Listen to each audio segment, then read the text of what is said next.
गणपति शारदा गुरुभ्यो नमः चरितं रघुनाथस्य शतकोटि प्रविस्तरम् एकैकमक्षरं पुंसां महापातकनाशनम्. Welcome to all for this session on Sri Ramacharita Manasa. In the last chapters, we saw Sati, being the wife of Ishvara Shiva, she tried to test Rama by donning the role of Sita, and then, on seeing the way Sati had tested Rama, Ishvara decided not to consider her as his wife because it would come across his devotional sentiments. And then, on realizing this, Sati decided to give up her body and she prayed to Srihari, asking his assistance in order to give up her body. And at the same time, her father Daksha attained a very high position of becoming a supreme lord of all created beings. The pride of his heart knew no bounds, and hence he decided to perform a great sacrifice. Daksha got together all the sages and he began to perform a big sacrifice. All the gods who obtained a share of the oblations offered at a sacrifice were cordially invited to attend. Kinnaras, a species of demigods, Nagas, Siddhas, a class of celestial beings, and Gandharvas, celestial singers, and the whole host of gods proceeded to the sacrifice along with their wives. All the gods, with the exception of Vishnu and Viranchi, the Brahma, the creator, and the great Lord Shiva, set out in their aerial cars. Sati beheld beautiful aerial cars of various patterns coursing through the air.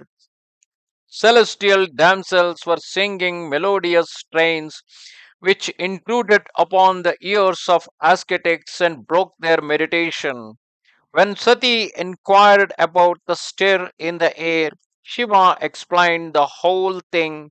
She was somewhat delighted to hear of the sacrifice commenced by her father and thought of making it an excuse for staying a few days with her father in case the great Lord Shiva granted her the leave permission. Repudiation by her lord tormented her heart not a little, but conscious of her guilt, would not utter a word. At last, Sati spoke in a charming voice, tinged with awe, misgiving, and affection. There is a great rejoicing at my father's house, O Lord. If you grant me permission, I would fain to go and see it, O storehouse of compassion.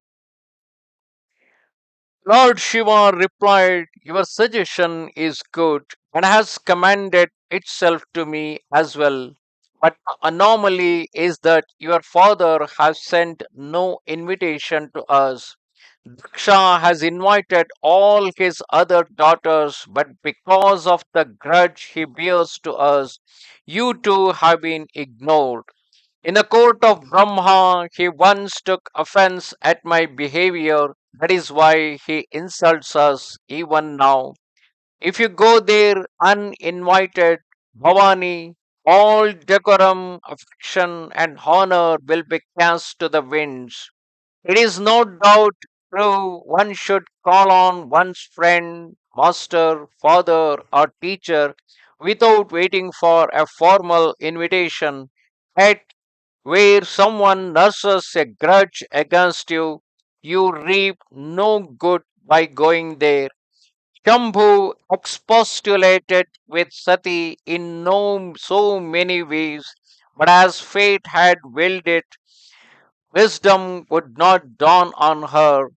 The Lord repeated once again that if she went to her father's place uninvited, he anticipated no good results from that.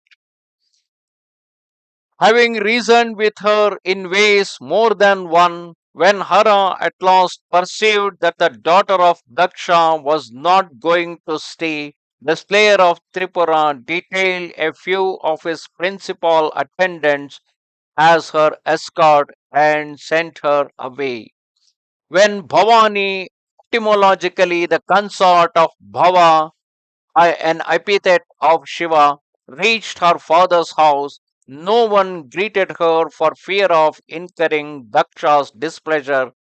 Her mother was the solitary figure who met her kindly. Her sisters received her with profuse smiles. Daksha would not even inquire about her health. He burned all over with rage at the very sight of Sati. Sati then went to have a look at the sacrifice, but nowhere did she find any share of oblations set apart for Shambhu. Then did she realize the force of Shankara's warning. Her heart her burnt within her at the thought of the insult offered to her Lord. The former grief, that of repudiation by her Lord, did not torment her heart so much as the great agony she now felt as a result of the insult offered to her husband by her own father. Although there are terrible agonies of various kinds in this world, the insult offered to one's own people is the most painful of them all. The thought of the same made Sati furious. Her mother tried to pacify her in many ways. The insult of Shiva was something unbearable. Her heart could not therefore be pacified. Then, sharply reproaching the whole assembly, she spoke in angry accents. Hear, O elders of the assembly, and all great sages, all of you who have reviled Shankara or heard him reviled must forthwith reap fruit of your sin, and my father too shall fully repent. Wherever you hear a saint, Shambhu or Vishnu, the Lord of Lakshmi, vilified, the rule is that if it lies within your power, you should tear out the tongue of the reviler, and you should run away, closing your ears. The slayer of Tripura, the great Lord Shiva, is the universal spirit. He is the father of the universe and is beneficent to all. It is him that my stupid father vilifies, and this body of mine has sprung from the loins of Daksha. Therefore, installing Lord Shiva in my heart, who bears the moon on his forehead and a bull as his emblem, I shall immediately quit this body. As she spoke thus, she burnt her body with the fire of yoga. A plaintive cry rose from the whole assembly. Hearing of Sati's death, the attendants of Shambhu began to destroy the sacrifice. Seeing the sacrifice being destroyed, the great sage Brigu tried to protect it. Shankara got all the news, and in his wrath he sent Veerabhadra. Going there, the latter made havoc of the sacrifice and requited all the gods according to their deserts. As is well known to the world, Daksha met the same fate which an opponent of Shambhu generally meets. The story is now known throughout the world. That is why I have told it in brief.